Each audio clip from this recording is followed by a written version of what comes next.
नमस्कार। आज हम पढ़ रहे हैं कक्षा 11 की हिंदी की बुक आरोहा का पद्य भाग। और आज की कविता है राम नरेश त्रिपाठी की कविता पथिक। पराधीन रहकर अपना सुख शोक न कह सकता है, यह अपमान जगत में केवल पशु ही सह सकता है। ये पंक्तियाँ पथिक कविता से ली गई हैं। राम नरेश त्रिपाठी, इनका जीवन परिचय। इनका जन्म सन 1881 कोइरीपुर जिला जौनपुर उत्तर प्रदेश में इनका जन्म हुआ था। इनकी प्रमुख रचनाएं हैं मिलन, पथिक, स्वप्न, ये खंड काव्य हैं। मानसी, ये फुटकर कविता संग्रह है। मृत्यु सन 1962 में इनकी मृत्यु हो गई। राम नरेश त्रिपाठी छायावाद पूर्व की खड़ी बोली के महत्वपूर्ण कवि माने जाते हैं।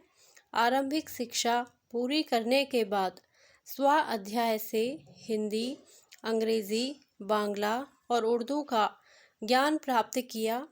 उन्होंने उस समय के कवियों के प्रिय विषय समाज सुधार के स्थान पर रोमांटिक प्रेम को कविता का विषय बनाया।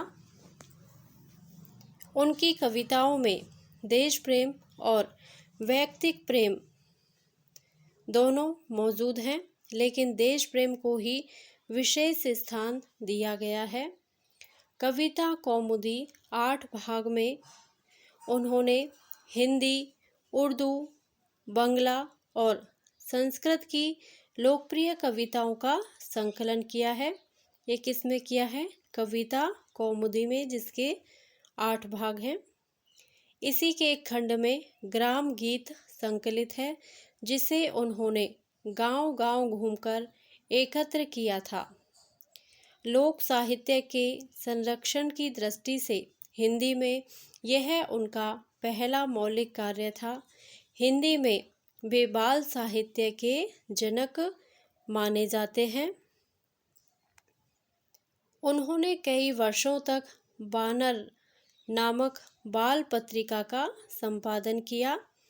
पत्रिका का नाम था बानर और ये बाल पत्रिका थी, जिसमें मौलिक एवं शिक्षाप्रद कहानियाँ, प्रेरक प्रसंग आदि प्रकाशित होते थे।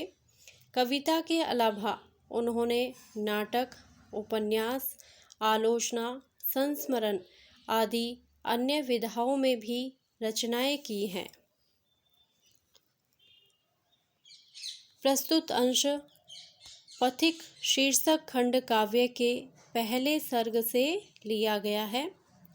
इस दुनिया के दुखों से विरक्त काव्य नायक पथिक प्रकृति के सौंदर्य पर मुग्ध होकर वहीं बसना चाहता है। यहाँ किसी साधुजन द्वारा संदेश ग्रहण करके वह देश सेवा का व्रत लेता है। राजा द्वारा उसे मृत्युदंड मिलता है, परंतु उसकी कीर्ति समाज में बनी रहती है। सागर के किनारे खड़ा पथिक उसके सौंदर्य पर मुग्ध है। प्रकृति के इस अद्भुत सौंदर्य को वह मधुर, मनोहर, उज्ज्वल प्रेम कहानी की तरह पाना चाहता है। प्रकृति के प्रति पथिक का यह प्रेम उसे अपनी पत्नी के प्रेम से दूर ले जाता है। स्वच्छंदतावादी इस रचना में प्रेम, भाषा और कल्पना का अद्भुत संयोग मिलता है। कविता है पथिक। प्रतिक्षण नूतन वेश बनाकर रंग बिरंग निराला। ये किसके बारे में? पथिक का वर्णन किया गया है। रवि के सम्मुख थिरक रही है नभ में वारिद माला। नीचे नील समुद्र मनोहर, ऊपर नील गगन है। घन पर बैठ बीच में विचरूं, यही चाहता मन है। रत्नाकर गर्जन करता है, मलयानिल बहता है, हरदम यह हौसला हृदय में प्रिय भरा रहता है। इस विशाल विस्तृत महिमा में रत्नाकर के घर के कोने कोने में लहरों पर बैठ फिरूं जी भर के। निकल रहा है जलनिधि तल पर दिनकर बिंब अधूरा, कमला के कंचन मंदिर का मानो कात कंगूरा। लाने को निज पुण्य भूमि पर लक्ष्मी की असवारी, रत्नाकर ने निर्मित कर दी स्वर्ण सड़क अति प्यारी। निर्भय दृढ़ गंभीर भाव से गरज रहा सागर है, लहरों पर लहरों का आना सुंदर अति सुंदर है। कहो यहाँ से बढ़कर सुख क्या पा सकता है प्राणी, अनुभव करो हृदय से हे अनुराग भरी कल्याणी। जब गंभीर तम अर्ध निशा में जग को ढक लेता है, अंतरिक्ष की छत पर तारों को छिटका देता है, सस्मित बदन जगत का स्वामी मृदु गति से आता है। तट पर खड़ा गगन गंगा के मधुर गीत गाता है, उससे ही विमग्ध हो नभ में चंद्र विहंस देता है। वृक्ष विविध पत्तों पुष्पों से तन को सजा लेता है, पक्षी हर्ष संभाल न सकते मुग्ध चहक उठते हैं।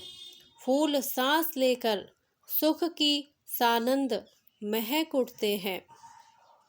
वन उपवन गिरिसानु कुंज में मेघ बरस पड़ते हैं, मेरा आत्म प्रलय होता है, नयन नीर झड़ते हैं।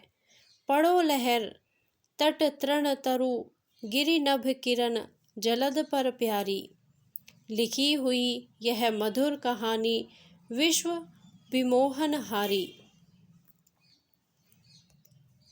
कैसी मधुर मनोहर उज्ज्वल है यह प्रेम कहानी, जी में है अक्षर वन इसके बनूं विश्व की बानी। स्थिर पवित्र आनंद प्रवाहित सदा शांति सुख कर है, आहा प्रेम का राज्य परम सुंदर अतिशय सुंदर है। इसके सप्रसंग व्याख्या हम अपने अगले वीडियो में करने वाले हैं। इस कविता के शब्दार्थ देखते हैं। वारिद माला। वारिद माला का अर्थ है गिरती हुई वर्षा की लड़ियाँ। वारिद यानी कि वर्षा, माला जो वर्षा होती है तो गिरती हुई वर्षा की लड़ियाँ, उसको एक माला कहा गया है। रत्नाकर। रत्नाकर का अर्थ होता है समुद्र अथवा सागर। मलयानिल। मलयानिल का अर्थ है मलय पर्वत, जहाँ चंदन वन है, से आने वाली शीतल सुगंधित हवा। मलय अनिल, मलय पर्वत से आने वाली सुगंधित और शीतल हवा। कंगूरा। कंगूरा का अर्थ है गुंबद या बुर्ज। असवारी। असवारी का अर्थ है सवारी। अंतरिक्ष। आकाश, धरती और आकाश के बीच की खुली जगह अंतरिक्ष होता है। सानु। सानु का अर्थ है समतल भूमि। आत्म प्रलय, स्वयं को भूल जाना।